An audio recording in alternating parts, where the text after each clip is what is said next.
Bonsoir à toutes et tous, c'est les Actions Furieuses. Alors comme on est vendredi, on va faire court et puis pendant le week-end, comme j'aurai un peu plus de temps, je pense, on ira un peu plus dans le détail.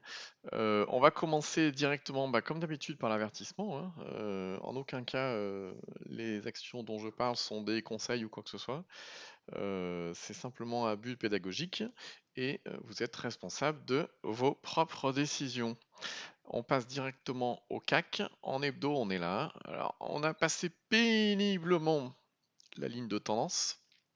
C'est pas encore, c'est pas encore un mouvement très fort. Si on regarde en données jour, on a toujours cette oblique baissière qui était là, on l'a cassée, et puis ça cafouillait un petit peu ici. On avait vraiment du mal à aller plus haut, et là, c'est toujours le cas.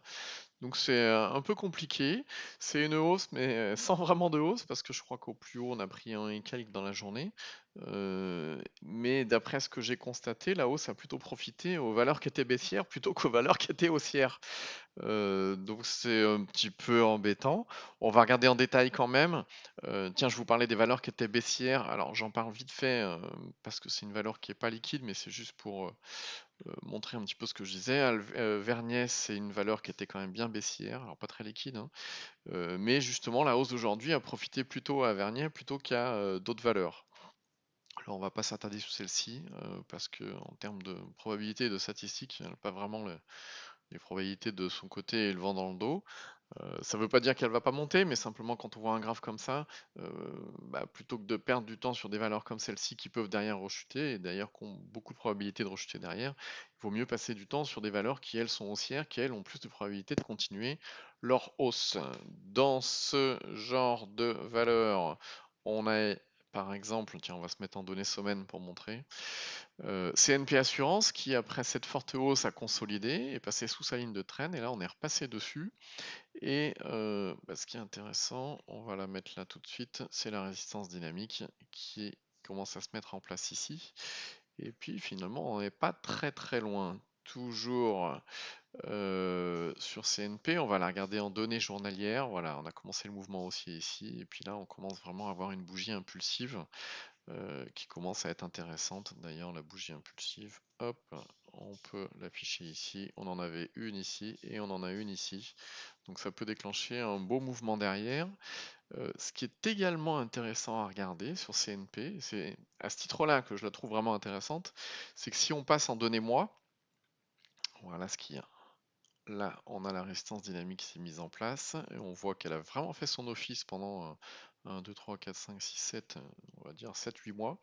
Et que là, pour la première fois ce mois-ci, on a réussi à la passer. Alors, il faut réussir à clôturer au-dessus, mais derrière, ça peut être intéressant puisqu'on peut avoir un beau mouvement haussier et long terme. Donc, ça peut être plutôt pas mal.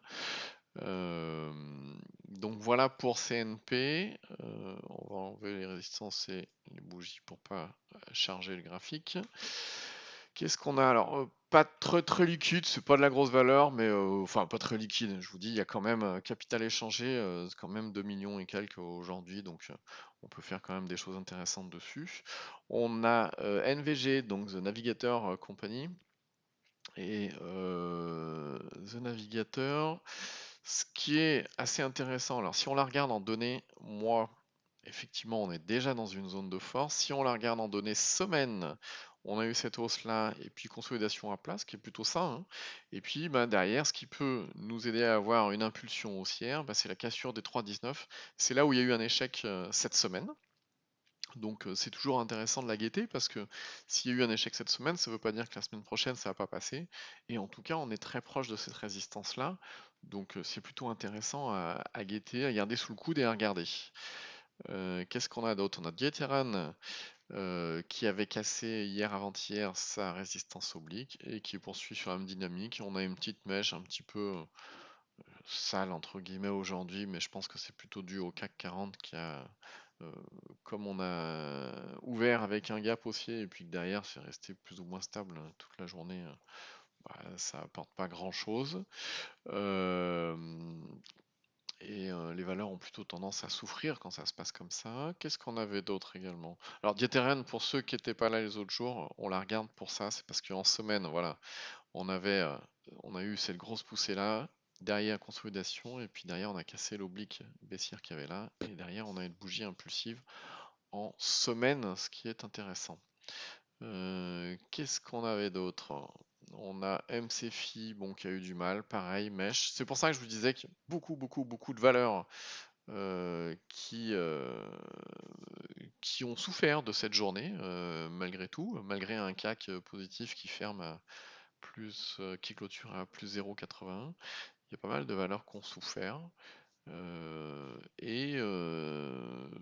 C'est surtout des baissières compris aujourd'hui, comme l'exemple que je donnais tout à l'heure, Vernier. Bon, on regardera plus en détail ce week-end. Donc voilà, grosso modo, vite fait. On va regarder plus en détail. Et puis sur ce, je vous souhaite à toutes et tous un bon week-end. Au revoir.